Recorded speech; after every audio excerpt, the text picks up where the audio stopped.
ପିଲାମାନେ ଏହା ହେଉଛି ସମେଟିଭ୍ ଆସେସମେଣ୍ଟ 1 ଅର୍ଥାତ୍ ଅର୍ଦ୍ଧବାର୍ଷିକୀ ପରୀକ୍ଷାର ତୁମର ସମସ୍ତ ପ୍ରଶ୍ନପତ୍ର ଆମମାନଙ୍କ ପାଖକୁ ପହଞ୍ଚି ଯାଇଛି, ଆମର ହସ୍ତଗତ ହୋଇଛି, ଯାହାକି ଯଥାଶୀଘ୍ର ଆମେ ତୁମମାନଙ୍କ ପାଖକୁ ଆମେ ପଠାଇଛୁ।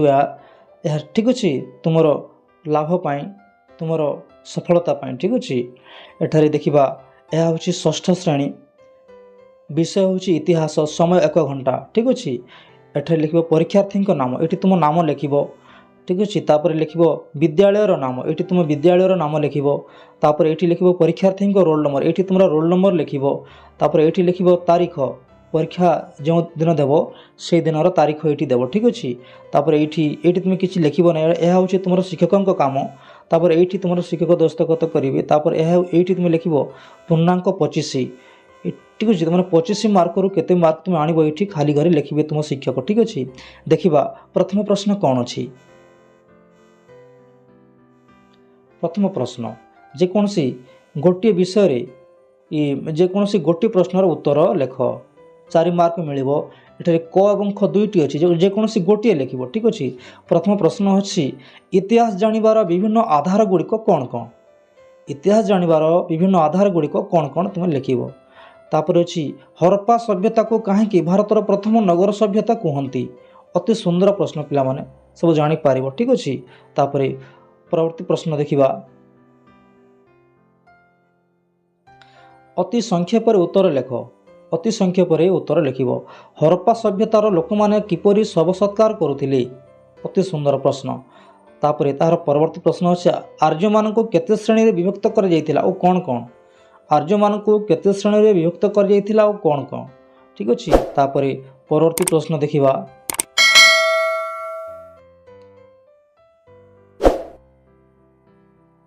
ରେଖାଙ୍କିତ ପଦ ବଦଳାଇ ଧାଡ଼ିଟିକୁ ଲେଖ।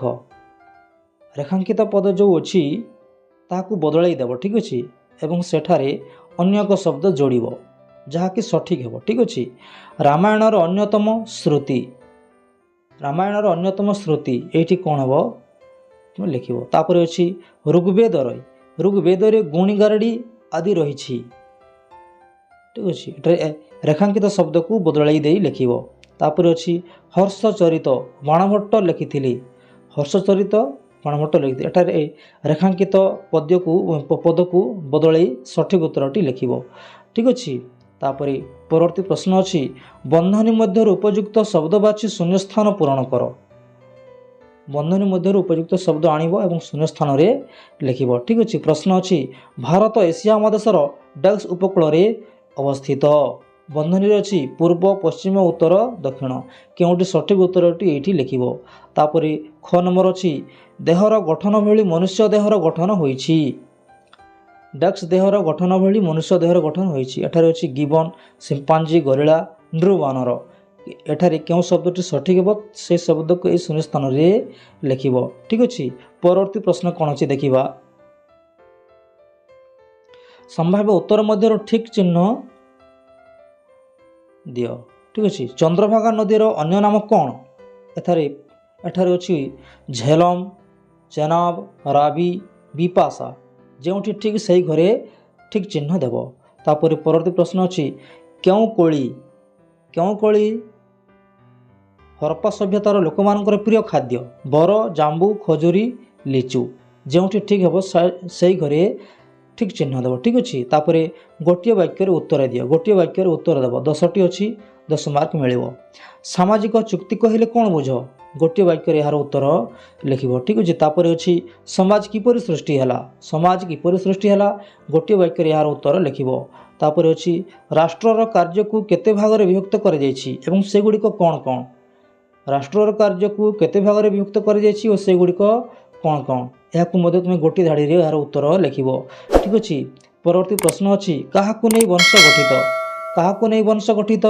ଏହାର ଉତ୍ତର ମଧ୍ୟ ତୁମେ ଗୋଟିଏ ଧାଡ଼ିରେ ଲେଖିବ। ଠିକ୍ ଅଛି, ପରବର୍ତ୍ତୀ ପ୍ରଶ୍ନ ଅଛି ସାର୍ବଭୌମତ୍ୱ କହିଲେ କ'ଣ ବୁଝ?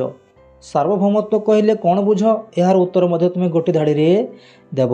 ଠିକ୍ ଅଛି, ଧନ୍ୟବାଦ ପିଲାମାନେ। ଭିଡ଼ିଓଟି କେମିତି ଲାଗିଲା ନିଶ୍ଚୟ ଲେଖି ଜଣାଇବ ଏବଂ ଯେଉଁ ଭିଡ଼ିଓଟି ତୁମମାନଙ୍କ ପାଇଁ କଠିନ ଲାଗିଲା କିମ୍ବା ତୁମେ ଜାଣିପାରିଲ ନାହିଁ ତୁମେ ଯଥାଶୀଘ୍ର ସେହି ପ୍ରଶ୍ନ ଉତ୍ତରଟି ତୁମେ କମେଣ୍ଟରେ ଲେଖିବ। ଆମେ ସେହି ପ୍ରଶ୍ନର ଉତ୍ତର ଯଥାସମ୍ଭବ ଆମେ କମେଣ୍ଟ ମାଧ୍ୟମରେ ହେଉ କିମ୍ବା ଏକ ଭିଡ଼ିଓ ମାଧ୍ୟମରେ ହେଉ ଲେଖିବୁ ଏବଂ ତୁମମାନଙ୍କ ନିକଟକୁ ପ୍ରେରଣ କରିବୁ। ଠିକ୍ ଅଛି, ଧନ୍ୟବାଦ। ନିଶ୍ଚୟ ଏପରି ଭିଡ଼ିଓ ଦେଖିବା ପାଇଁ ଆମ ଚ୍ୟାନେଲକୁ ସବସ୍କ୍ରାଇବ୍ କରିବ। ଧନ୍ୟବାଦ।